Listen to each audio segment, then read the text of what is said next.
Secretary, in the department's strategy for countering weapons of mass destruction, DoD states that it will dissuade pursuit and possession of WMD by demonstrating layered defenses based on active and passive capabilities.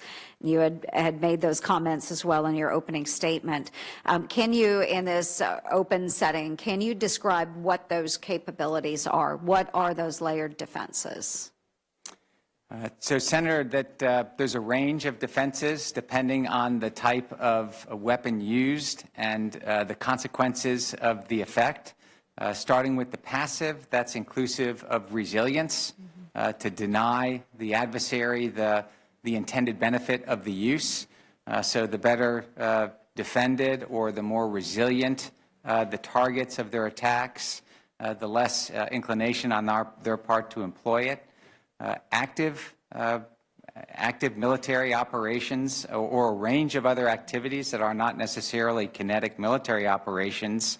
From a whole of government perspective, it's a well-known list, as you know: sanctions, there are diplomatic actions, there are financial penalties, and then getting into the military space, there's a full range of what the total force brings in terms of capabilities for response.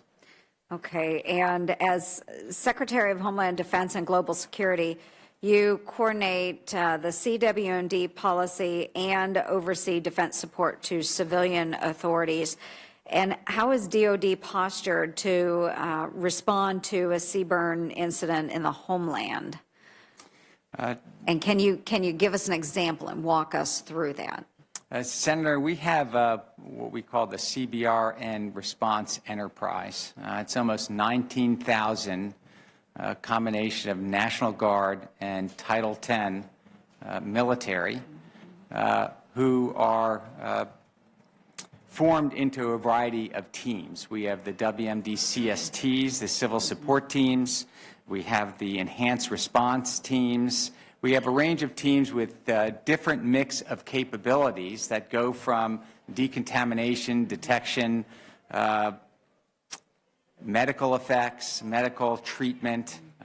There is air transportation, ground transportation, the whole package that can be integrated that can either be commanded by the state National Guards, and there's at least one team in every state, or they can be authorized under Title X and under DoD command.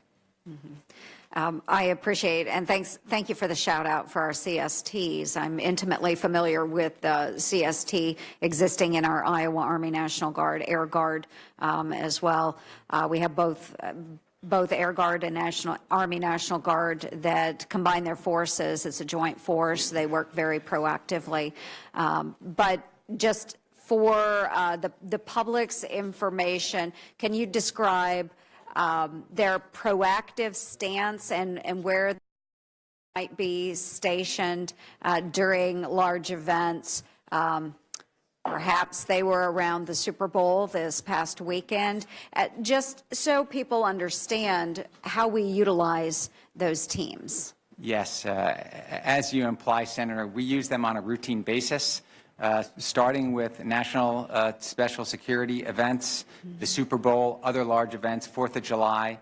And these assets will be pre-deployed in the vicinity of activities for which there may be some concern that they would be the target of an attack that might include WMD.